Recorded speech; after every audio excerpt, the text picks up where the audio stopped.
자, 책에도 이어서 계속 보겠습니다. 자, 이제 자격 취소, 자격 정지 구별하는 거 보겠습니다. 자, 임의적 등록 취소, 필요적 등록 취소 구별하는 것이 굉장히 어렵고 시험에서 굉장히 난이도가 있습니다. 자, 그다음에 자격 취소와 자격 정지 구별하는 것도 반드시 나옵니다. 자, 먼저 자격 취소입니다. 자격 취소라는 행정처분은 시도지사만이 공인중개사, 소속공인중개사, 공인중개사, 개업공인중개사만을 대상으로, 자, 즉 시도지사만이 자격증이 있는 사람들만을 대상으로 자격 취소라는 행정처분을 하는 거예요. 자격증이 있는 사람들만을 상대로. 자, 그리고 특히 이거 자격 취소는 시도지사만이 하는 건데, 여기다가 등록관청이 자격 취소한다, 등록관청이 뭐 공인중개사 자격 취소한다, 이런 말은 존재하지 않는다는 거. 또 국토교통부 장관이 공인중개사 소공한테 자격 취소한다는 말은 존재하지 않아요. 누구만이 한다고요? 예, 시도지사만이 한다는 거예요. 시도지사만이 공인중개사, 소속공인중개사, 공인중개사인 개공들만을 상대로 자격 취소하는데요. 자, 그리고 이 자격 취소는요, 반드시 자격을 취소하여야 한다밖에 없어요. 할 수 있다는 존재하지 않아요. 근데 이게 한 8번 정도 시험에 나왔어요. 하여야 한다가 아닙니다. 하여야 한다지 할 수 있다는 없습니다. 자격을 취소하여야 한다. 그러면 자격 취소 사유에 당하면 반드시 자격을 취소하여야 한다. 자, 그럼 자격 취소 하나씩 봅시다. 자, 자격증 양도되면 자격을 취소하여야 한다. 그리고 이 시도지사는요, 자격증을 교부한 시도지사가 하는 거예요. 사무소 소재지 시도지사가 하는 게 아니고요, 교부한 시도지사가 자격 취소라는 겁니다. 저것도 중요합니다. 시도지사는 시도지사인데 교부한, 자격증을 준 사람이 자격증 뺏어가는 거예요. 그래서 사무소 소재지 시도지사가 자격 취소한다는 말은 없어요. 교부한 시도지사가 자격 취소한다. 이렇게. 자, 그럼 자격을 취소해야 한다. 자격증 양도되면 자격을 취소해야 한다. 자, 그리고 부정한 방법으로 자격을 취득하면 자격을 취소하여야 한다요. 자격을 취소하여야 한다. 자, 그러면 좀 디테일하게 뭐가 또 시험에 나오냐면, 요거 출제원들이 또 되게 좋아하는데요. 자격증을 양도되면요, 자격증을 양도되면 자격 취소당하면서 행정형벌이 1, 2천짜리예요. 그런데 부정한 방법으로 자격을 취득하면 그냥 자격 취소이지 행정형벌은 아니에요. 1, 2천짜리가 아니에요. 요거를 시험에 또 낸다, 그거예요. 자, 구별합니다. 요 두 가지. 자, 자격증을 양도되면 자격 취소당하고 행정형벌 1, 2천. 부정한 방법으로 자격을 취득하다 적발되면 그냥 자격 취소당하고 행정형벌은 없다. 자, 그 다음에 자격정지 기간 중에 업무를 한다든지 자격정지 기간 중에 이중 소속을 한 거예요. 요것도 자주 나오는데요. 자, 자격정지는 6개월 범위 내에서 하는 거예요. 그러면 6개월 범위 내에서 자격정지를 당했어요, 소공이. 그러면 자격정지 기간 중엔 장사하지 마라 그랬잖아요.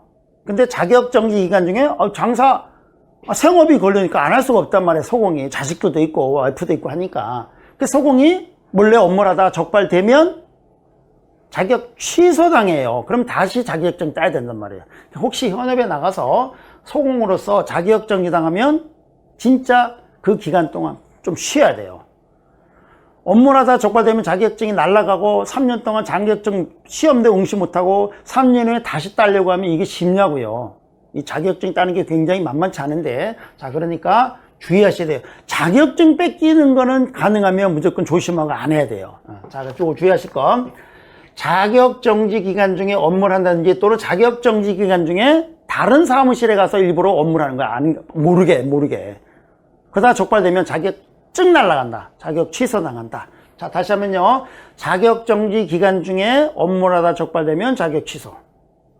자격정지 기간 중에 이중소속, 몰래 양다리 걸치다가 적발되면 자격 취소. 그러면 요 이중소속하고 구별해야 되는 게 이거예요. 요 이중소속하고 구별하는 거예요. 자, 요거 잘해야 됩니다. 그냥 양다리 걸치다, 소공이 그냥 양다리 걸치다가 적발되면 자격 정지예요. 그런데 자격 정지 기간 중에 양다리 걸치다가 적발되면 자격 취소당한다. 두 가지. 그냥 양다리는 자격정지, 자격정지 기간 등의 양다리는 자격 취소. 예, 그것만 구별하시면 돼요. 자, 그 다음에 이 법에 위반하여 징역형을 선고받으면 자격 취소예요. 자, 이것도 좀 중요합니다. 이 법 위반으로 징역형이에요. 따라서 타법 위반으로 징역형 받으면 자격 취소가 아니에요. 이 법 위반으로 징역형입니다. 이 법 위반으로 징역형 받는 건 3, 3천, 1, 2천 여기잖아요. 그럼 이런 사유로 징역형을 선고받아야지 자격 취소예요. 따라서 다른 법 위반으로 뭐 집시법 위반으로 도로교통법 위반으로 형법 위반으로 징역형 받으면 자격증 안 뺏깁니다. 또 이 법 위반으로 징역형이 아니고 벌금형, 우리는 3, 3천, 3년 이하면 3천 벌금도 있잖아요. 그러면 공인중개사법에서 벌금형을 받으면 자격증 안 뺏겨요. 자격증 안 뺏깁니다. 그래서 이 법 위반으로 징역형을 선고받아야지 자격증을 뺏기는 거예요. 따라서 선고가 아니고 선고유예면 자격증 안 뺏겨요. 자격 취소가 아니다. 자, 그럼 다시 한번요. 이 법 위반으로 징역형을 선고받아야지 자격 취소당하는 거예요. 선고유예는 자격 취소가 아니다. 그럼 여기서 조금 더 어려운 게 이거예요. 자, 그러면 이렇게 시험에 나왔어요. 이 법 위반으로 징역형에 집행유예를 선고받았다 이러면 자격 취소 사유입니까? 물어본다고요. 이 법 위반으로 징역형에 집행유예를 받았다. 자격 취소 사유입니까? 물어보면 예, 이다 그래야 되는 거예요. 이다. 자, 그러면 선고유예는 선고 자체를 미루는 거니까 선고를 안 받은 거예요, 말하자면. 그런데 집행유예는요, 선고는 받았는데 집행을 미루는 거를 집행유예라고 하는 거니까 집행유예 속에는 선고라는 말이 들어있는 거예요. 그러니까 이 법 위반으로 징역형을 선고받고 집행을 유예받았으니까 자격취소 사유 이다. 집행유예는 자격취소 사유인데 선고에는 자격취소 사유가 아니다. 네, 그걸 구별하시면 됩니다. 자, 그 다음에 자격정지예요. 자격정지는 6개월 범위 내에서 자격정지하는 건데, 자, 이것도 또 굉장히 중요해요. 출제들이 되게 좋아하고요. 내기만 하면 한 가을까지는 한 8, 90%가 틀려요. 그만큼 안 보여요, 자꾸 연습이 돼야 됩니다. 자, 자격정지라는 행정처분은요, 시도지사만이 소속 공인중개사만을 대상으로 6개월 범위 내에서 자격정지할 수 있다. 자격정지는 시도지사만이 소속 공인중개사만을 대상으로 한다는 거예요. 따라서 국토교통부 장관이 자격정지한다는 말은 존재하지 않습니다. 등록관청이 소공에 대해서 자격정지한다는 말은 존재하지 않아요. 자, 그것도 중요하고 요게 더 중요해요.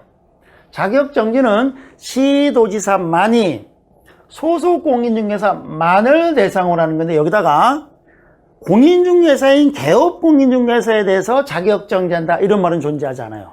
오로지 소공만이에요. 개공들은 자격정지가 절대 있을 수 없어요.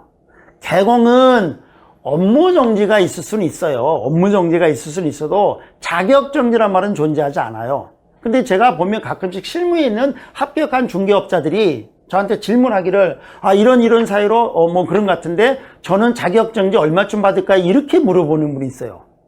개공은 절대 자격정지란 말이 존재하지 않아요. 개공 밑에 있는 소공들은 자격정지가 있을 수 있어요. 그렇지만 개공은 중개보조는 절대 자격정지란 말이 존재하지 않는다. 개공은 업무정지가 있을 수는 있어요. 자격 취소가 있을 수는 있어도 자격정지는 존재하지 않습니다. 자격정지는 누구만이 받는 거라고요? 예, 소속 공인중개사만 자격정지 처분을 받습니다.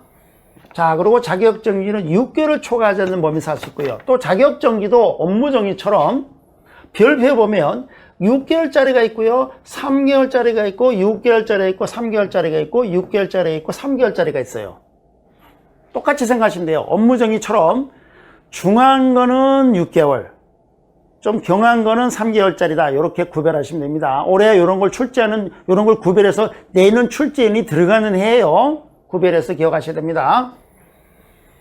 자, 이중 소속 양다리 걸치면 자격정지인데 별표는 6개월짜리예요. 중한 거예요. 양다리 걸치면, 양다리, 문어다리, 3다리 걸치면 이제 다른 사람한테 미치는 영향력이 굉장히 크단 말이에요. 그래서 중요한 거예요. 그래서 6개월짜리 자격정지예요. 다만 6개월이라고 되어 있습니다만 내릴 수도 있고 올릴 수도 있는데 6개월보다 더 올리는 건 있을 수 없어. 자격정지는 업무정지처럼 6개월을 초과할 수 없기 때문에, 자, 그래서 6개월이라고 되어 있지만 밑으로 내릴 수는 있어요. 2분의 1 범위 내에서 5개월, 4개월, 3개월까지 내릴 수도 있다. 자, 그 다음에 소속 공인중개사가 확인설명서 거래계약서에 서명 및 날인하지 않으면 자격정지 3개월짜리예요. 자격정지 별표 3개월. 그럼 3개월로 고정되는 게 아니고 3개월이라고 돼 있고, 이게 기준 3개월이고 올릴 수도 있고 내릴 수도 있는 거예요. 3개월보다 올릴 수도 있고 내릴 수도 있습니다. 자, 그 다음에 소속 공인중개사가 거래계약서에 거래 금액 등 거래 내용을 거짓으로 기재하거나 서로 다른 이상의 거래계약서를 작성하면 자격정지입니다. 자격정지 중요한 거예요. 6개월짜리입니다. 자, 그리고 소공은 인장을 등록해야 되죠. 근데 인장 미등록하고 등록인장 미사용하면 자격정지 3개월짜리입니다. 자, 그 다음에 금쟁이란 경우예요. 소속 공인중개사가 금쟁이라면 자격정지고 6개월 범위 내 자격정지예요. 별표에 6개월이라고 되어 있어요. 그러면 6개월보다 올릴 수도 있고 내릴 수 있는데 6개월보다 더 올릴 수는 없고 내릴 수는 있다. 이렇게. 자, 어쨌든 별표에 보면 이거는 6개월짜리로 되어 있다.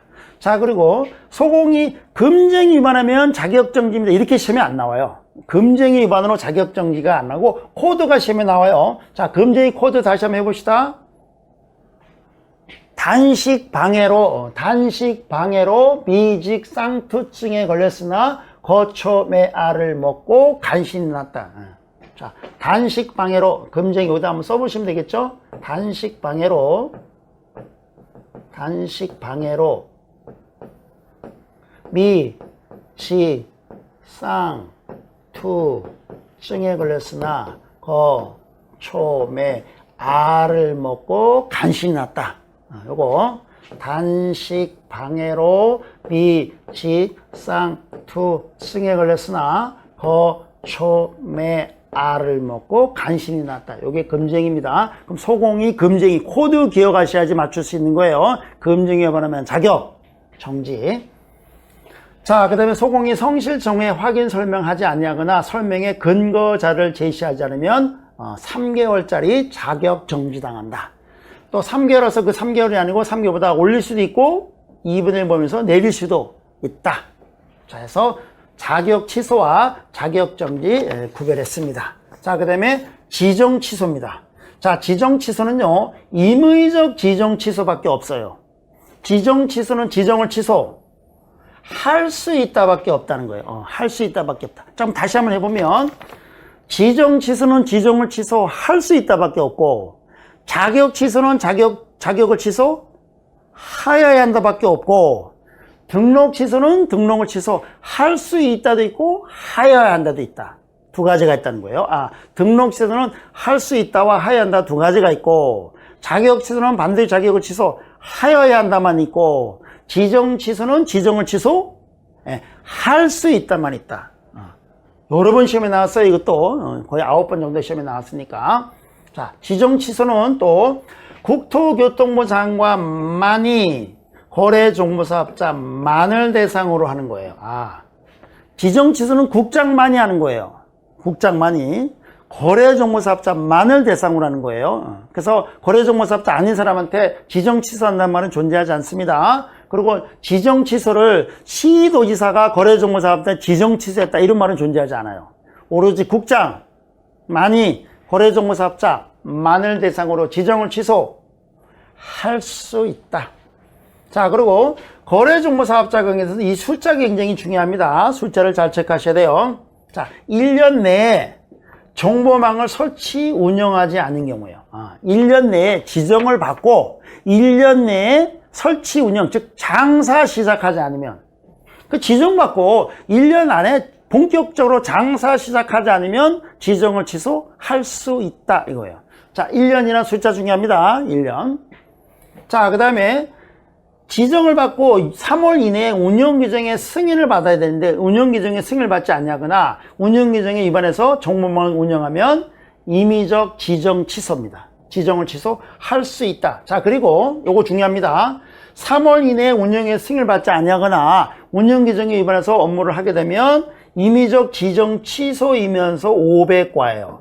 이런 걸 같이 물어보면 굉장히 어려운 거예요. 3월 내에 운영에 승인을 받지 아니하거나 운영규정에 위반해서 종목을 운영하면 임의적 지정 취소이면서 500과. 임지치 500과. 그 다음에 거짓 그 밖에 부정한 방법으로 지정을 받으면 지정을 취소할 수 있다. 또 요거 개업 공인중개사로부터 의뢰받은 중개대상물 정보에 한하여 공개하여야 하나 이를 위반한 경우 또는 의뢰받은 내용과 요 다르게 공개해요. 다르게 공개. 다르게 공개하면 임지치예요. 공개가 세 가지가 있다 그랬어요. 다르게 공개가 있고 미공개가 있고 거짓 공개가 있고. 거짓 공개는 업무정지, 미공개는 임의적 등록 취소, 다르게 공개는 임의적 지정 취소이면서 행정형벌 1, 2천. 얼마 전에 들었는데도 기억이 또 가물가물해요. 결론적으로 공부를 하고 그냥 내팽개치고 1, 2주 지나고 나면 공부했던 거 다 날아간다. 심각한데요. 그러면 이거를 안 잊어먹으려면 어떡하냐? 반복한다는 거예요. 적어도 3, 4일이 지나기 전에 계속 반복을 하면 기억이 소실되지 않고 계속 유지되더라라는 교육심리학자 웨빙하우스라는 교수가 그렇게 얘기했어요. 자, 그래서 특히 이 공인중개사 공부하는 분들은 좀 연세가 있으신 분들이잖아요. 그러니까 그러면 그런 분들은 젊은 친구에 비해서 좀 더 빨리 잊어먹게 돼 있어요. 취약해요. 그러면 어쨌든 점수를 유지하면서 계속 끌고 가려면 자주 반복해서 두는 거예요. 자주 반복해 보면요, 그 기억이 단단해지면서 기억에 대한 소실량이 많이 안 줄어든다는 거예요. 계속 유지되더라 그거예요. 그래서 이런 내용을 자주 반복해서 보는 거예요. 그러면 기억이 계속 오래 남습니다. 실망하지 마시고요. 자주 반복해 주면 기억 남아 있어요. 자, 그 다음에 법인인 거래정보사업자의 해산, 개인인 거래정보사 사망의 경우에는 이제 없어졌으니까 지정 취소해 줘야 되겠죠. 그래서 지정을 취소할 수 있다는데 또 여기도 지정 취소하는 거니까 취소 처분할 때는 청문해야 돼요. 이런 걸로 지정 취소할 때는 청문해야 돼요. 그런데 요거 법인의 법인 거래정보사업자 해산이란지 개인인 거래정보 사망의 경우에는 청문 대상이 아니라는 거예요. 왜요? 그러면 죽은 자는 말이 없다 이렇게 써놓으시면 되겠죠. 죽은 자는 말이 없다. 죽은 자는 말을 할 수 없어요. 그래서 말 시켜도 말을 할 수 없어. 무덤에 들어가 있는데 무슨 무덤에 튀어나와가지고 변명할 수 없단 말이에요. 그래서 죽은 자는 말이 없기 때문에 청문 없이 그냥 지정 취소한다 이런 얘기입니다. 그래서 지정 취소까지 정리했습니다. 자, 그 다음에 이제는 행정벌 안에는 행정형벌하고 행정질서벌 두 가지가 있어요. 행정벌 안에 행정형벌과 행정질서벌. 행정형벌은 몇 가지가 있습니까? 물어보면 두 가지가 있어요. 그럼 돼요. 3, 3천하고 1, 2천. 행정질서벌, 공인중개사법상의 행정질서벌은 몇 가지가 있어요? 그러면 두 가지가 있어요. 그럼 돼요. 500과 100과. 반드시 나오는 거예요. 3, 3천, 1, 2천 구별하는 거 한 문제, 500과 100과 구별하는 거 한 문제, 자격치사와 자격정지 구별하는 거 한 문제, 임등치와 필등치 구별하는 거 한 문제, 업무정지 한 문제, 이런 식으로. 이것만 해도 20점이에요. 20점. 요 안에서만 20점이 나온다. 그러니까 20점이 달려있고 이거를 잘 정리하면 고득점한 거 합격한다. 이거를 잘 정리 못하면요 67.5 정도가 한계예요. 20점 차이 나는 거예요. 그래서 이거를 잘 정리를 하시면 되겠습니다.